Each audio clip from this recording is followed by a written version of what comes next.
Сәлеметсіздер ме оқушылар? Біздің бүгінгі тақырыбымыз Мағжан Жұмабаев «Батыр баян» поэмасы. Оқу мақсаты: әдеби шығарманың тұжырымдамасы, әдеби шығармадағы тұлғалық болмысты гуманистік тұрғыдан талдау, әдеби шығарманың композициясы, шығармадағы эпизодтар мен бейнелерді салғастыру. Оқушылар, келесі сұрақтарға жауап беріңіздер. Бірінші сұрақ: автордың «Қазақтың батырлары бәрі қыран, сонда да бір батыр жоқ, баяндай тап» деп жырлауынан нені байқадыңыз? Екінші сұрақ: баянның інісі Ноянның іс-әрекетіне байланысты пікіріңіз қандай? Үшінші сұрақ: қалмақ қызының іс-әрекеті туралы не айтасыз? Төртінші сұрақ: екі жастың елден қашуына қарсы болған баянның шешімін қолдайсыз ба? Неліктен? Баян, қайда қашып барасың?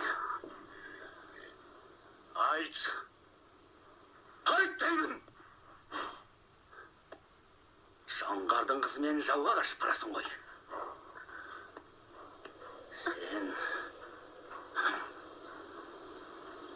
Сен бізді сатып барасың. Сатқын болғанша.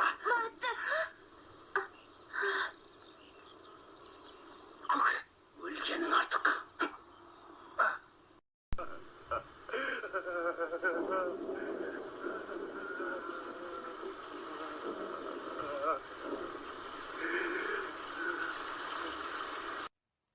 Оқушылар, келесі тапсырманы орындаңыздар.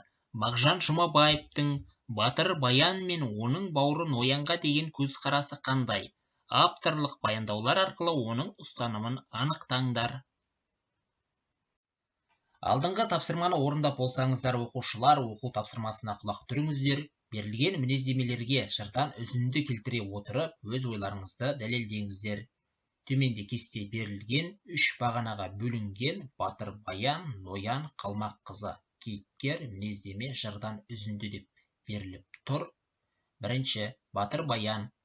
Оған берілетін мінездеме: ашуға бой алдырды, артынан өкінді, өз елінің намысы үшін бауырын өлтірді, ел намысы үшін басын қатерге тікті. Енді осы баянға берілген мінездемені жырдан үзінді ретінде тауып көрсетесіздер. Сондай-ақ Ноянның жағдайында, қалмақ қызының жағдайында дәл солай табасыздар.